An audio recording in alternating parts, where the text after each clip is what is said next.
Hello everyone, my name is Muhammad Ali, CEO of Core Gems, and I have a very exciting and interesting video for you guys here today. We are going to look at certain tests that will help you determine if an emerald is fake.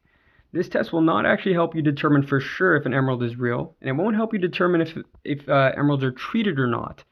But there is one guarantee test that we'll do at the end, or that I'll tell you about at the end, that will work 100% of the time and tell you both whether the emerald is natural and the type and degree of treatment. So you'll get a lot of information out of that final test. But then we'll also look at two tests that absolutely do not work, and two tests that are decent and will help you out, and that will help you a lot more the more you practice them and the more you do them. So for reference here, we have three beautiful stones. All three look like emeralds, some more than others. Based on visual alone, you cannot tell whether a stone is an emerald or not. You cannot tell what treatment it has. A visual analysis alone at eye level will not tell you much. So we'll take a look at these three stones. First up, we have A. It's about 7 carats, light bluish green, barely included, decent stone. We'll come back to that. B is definitely my favorite. Just beautiful grass green, very clean, which is uncommon for an emerald. Keep that in mind. And just very, very beautiful stone. And we have C. Probably looks the most like a typical emerald out of the three. Has that medium to dark green tone. Dark green is very, very sought after in emerald. So we'll come back to these three and we'll take a look at some tests that will help you determine whether an emerald is indeed an emerald, and some tests that are totally useless. And then finally, we'll look at one test that will work 100% of the time and is guaranteed to work. So we'll start out with the tests that do not work at all. And the reason I wanted to go over these tests is because I have read them online, I have seen them online, I've seen them in videos, and they just do not work. And the first one is the UV test. Now, UV can be useful if you have a reference base of fluorescence or some equipment to test that amount of fluorescence, but it's not useful for emerald, which doesn't really have any fluorescence, especially not with typical equipment. And you can buy these UV lights for $5 to $10. They are helpful for determining if jade is dyed, because a lot of the dyes will fluoresce. However, it's not very helpful for emerald. So we'll take a look. We'll turn off the lights here. Alexa, turn off 1. So I have two different types of UV lights here. And as you can see, not much of a difference between the three types of stones. They're just kind of reflecting their own light. Or you're just seeing normal sort of brilliance out of them. You're not really seeing any fluorescence. So that's why it's kind of useless to test emerald with UV. Alexa, turn on 1. Okay. Alexa, turn on 3. Get the lights back on here. So UV will not help. Useless test. Does not work for emerald. Second test. This is the most frustrating test of all. It's called the glass scratch test. And it does not work because yes, emerald will scratch glass. Glass has a hardness of 5.5 to 7.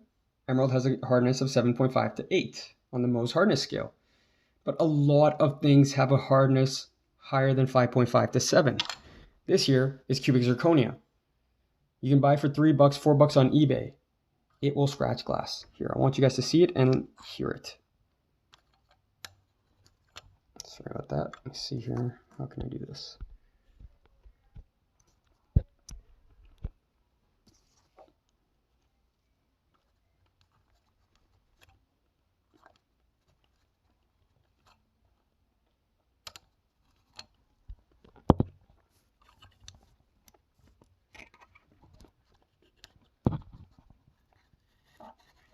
Sorry, I know that wasn't the best visual ever, but it did the trick.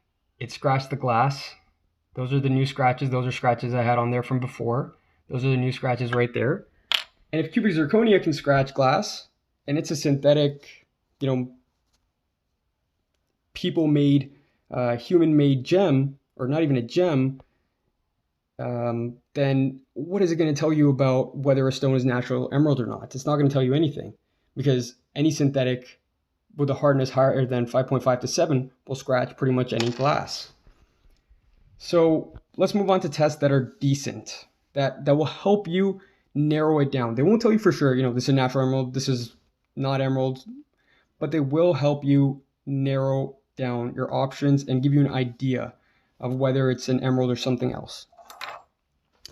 So the first test, the volumetric mass density.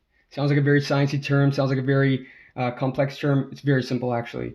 You're going to need two things for this: a graduated cylinder. I have a measuring cup here. And the reason I'm using the measuring cup is just because I want to show you guys the graduated cylinder is just far too small. You'll need to use a graduated cylinder because the actual cubic centimeter, the actual volume that you're displacing is very, very tiny. I'll explain the science behind this in a second. But you can get graduated cylinders for about $2-3. I'm sorry, $5 to $10 online. Not very expensive, and they work by showing you the difference in the in the volume of the water. 1 centimeter cubed of water, which is a measure of volume, is equal to 1 milliliter of water. So how you start is you take your base reference. So you measure at the meniscus. If you're looking from here, you're going to get an inaccurate reading. This is actually filled exactly to 100 milliliters, or close enough. And then if you look right here, you'll see that it's almost exactly at 100 milliliters. You want to measure from the lowest point, called the meniscus, right there. So in your graduated cylinder, you will do that. I'm not using the graduated cylinder for the video just because it's very, very tiny and very hard to read. So you would take your emerald. In this case, I'm just using the cubic zirconia because I don't want to get these stones wet, and I've already done the measuring. And you would place it into not a measuring cup, but a graduated cylinder.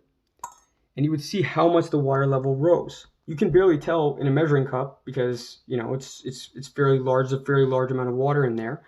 But in a graduated cylinder, which can have as little as 10, 15, 20 milliliters in there, it will be a noticeable difference, and you'll actually be able to get a fairly decent estimate. The bigger your emerald is, or the bigger the test stone that you think maybe emerald is, the more helpful this test will be. So I already went ahead and measured the mass using just a regular scale here, fairly accurate scale, in grams, and the volume in centimeters cubed. Density is equal to mass over volume, measure mass in grams, volume in centimeters cubed, which gives us the specific gravity to reference, because grams and centimeters cubed use water as the base. Water is always equal to, water always has a density of 1 gram per centimeter cubed. So specific gravity is a measure of the density of a specific item in reference to a base density of water. To simplify that, all you need to do is get the weight, get the volume, right? That's the difference. That's the amount that the water level rose, the amount of displacement that happened, the mass, and then divide the two. Okay? So our density for A is 2.78. For B, we are at 2.73. So fairly close. So both of these might be real, both of these might not be an emerald. We'll see. And then finally for C, we're a bit off. We're at 3.02. Interesting.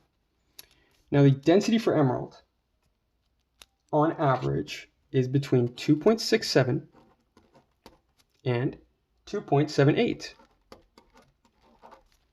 Both of these are within that range.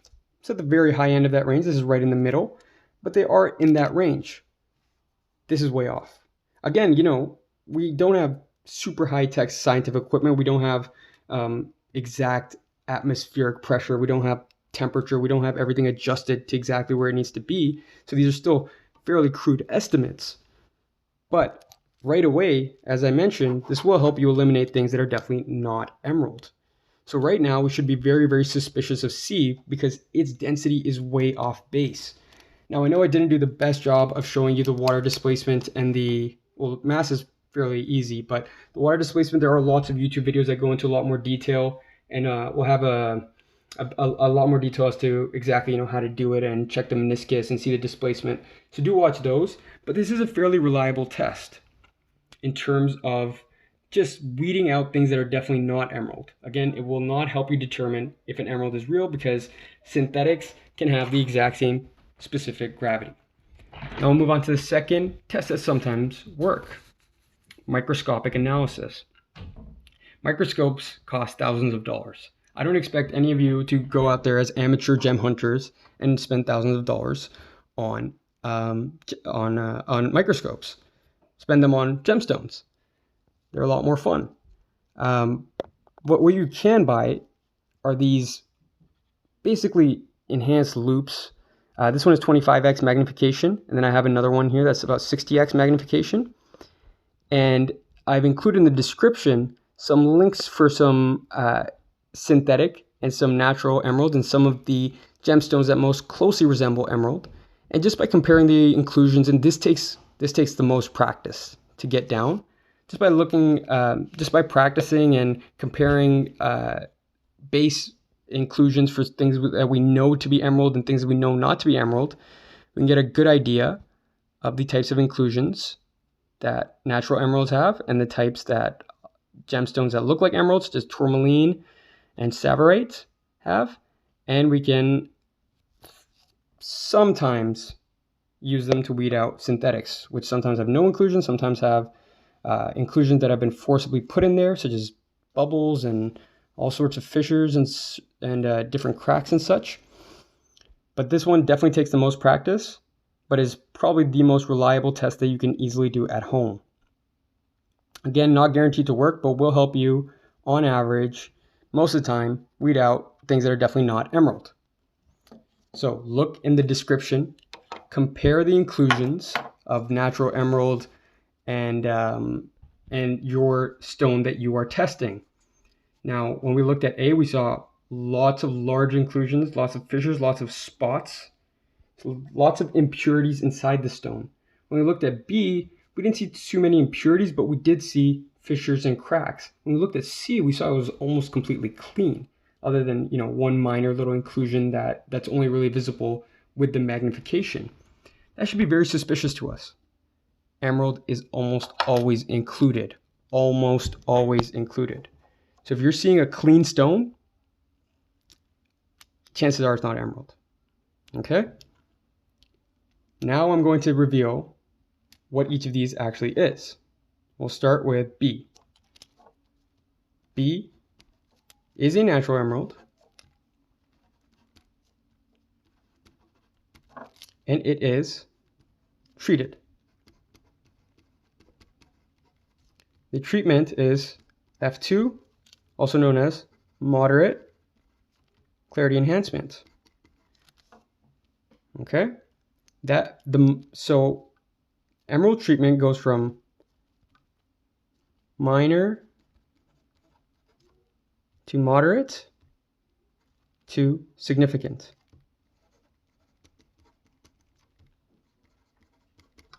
GIA calls them F1, F2, F3, and there's also an insignificant, which is the lowest, and significant, which is the highest. And then, of course, none, which is extremely, extremely, extremely rare.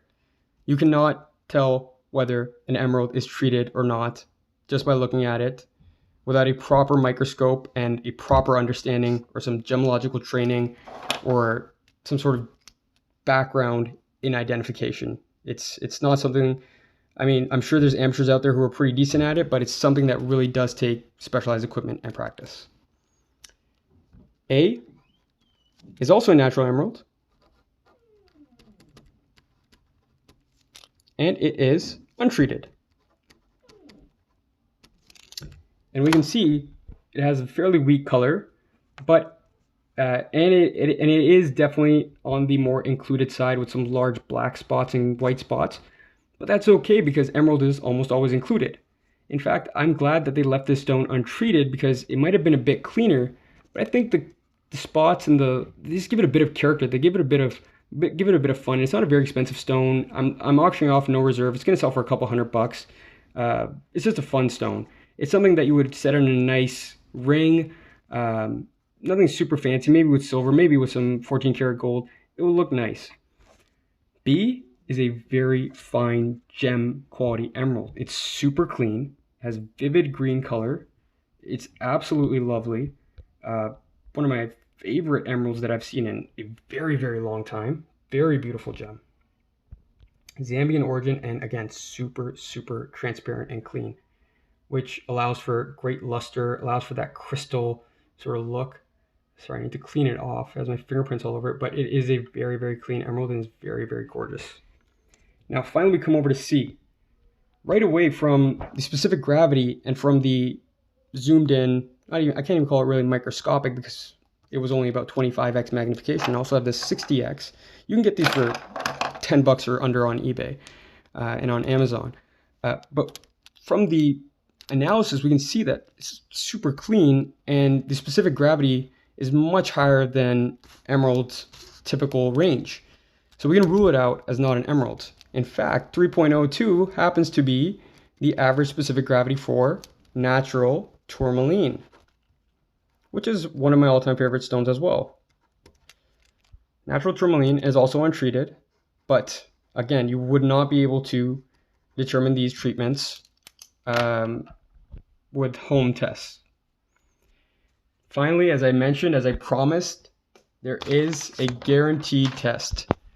The only test that always works is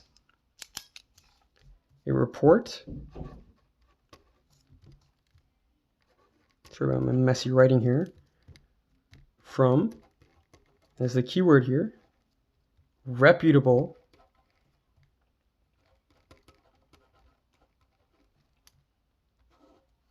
gemological laboratory. Keyword is reputable. Which labs would I recommend? Of course, GIA, AGL, GRS, SSEF, Gublin,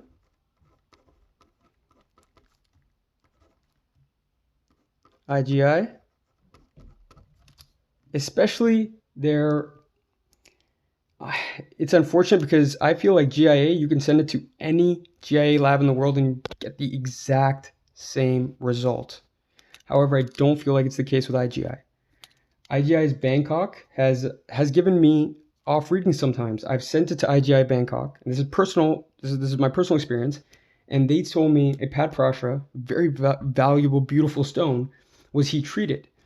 And I sent it to GRS and GIA, and they both determined that it was indeed untreated. So I think it's very, very unlikely that the stone was heat treated. However, IGI's Antwerp, New York, Hong Kong, Los Angeles labs, very reliable. Tel Aviv, you can't go wrong. Chennai, Jaipur, Bangkok, I would be a bit more weary. Tokyo is great too. Okay, but this is just my personal experience. However, Antwerp, which is their headquarter lab, I trust as much as any of the other ones. AGTA, the American Gem Trade Association, and Lotus, which is probably the best lab that is based in Bangkok, which is headquartered in Bangkok. Any of these labs, you can say with 99.99999% certainty that your stone is indeed a natural emerald and it is untreated or no, minor / insignificant treatment or moderate treatment. You can say with near certainty.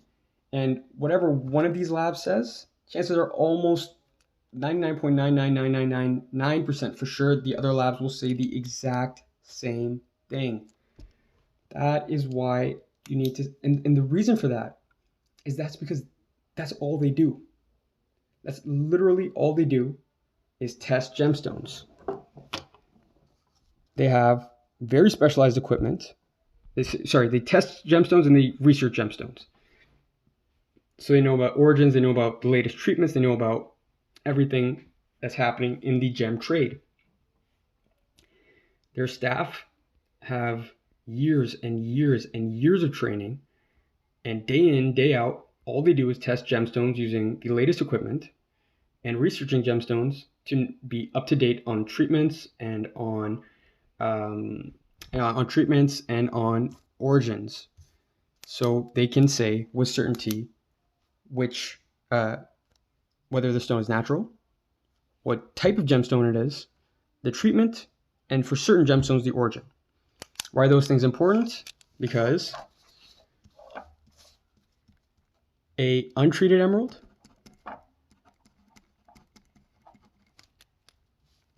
of the same quality is going to be worth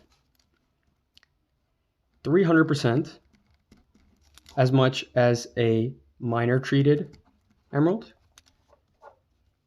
500%, 5 times more than a moderately treated emerald, and up to 750%. This is just my experience, but I think you'll find these are fairly standard as a significantly treated emerald. Untreated emerald is very rare. And then as you go up in quality and bigger in size, you can add zeros to these percentages. It's very, very rare to find large, clean, vivid emerald, especially clean. It's unheard of. They get very, very rare. And 95% of emerald is treated, at least with some minor oil. It's almost always treated just because of how it looks in its natural state. It's very included. If you're okay with inclusions, this is a beautiful stone. But if you're somebody who really likes clean stones, you're going to have to shell out the big bucks for something like this. Or go with tourmaline, which looks a lot like emerald. In fact, a lot of people would think this is an emerald, but is a lot cheaper, especially for dark green stones.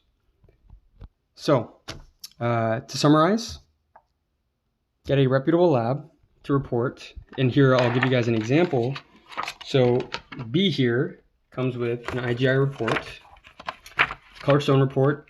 So how do I know this report is real? I can just type in that number on IGI's website and it will give me the exact same report. There's actually several built-in security features.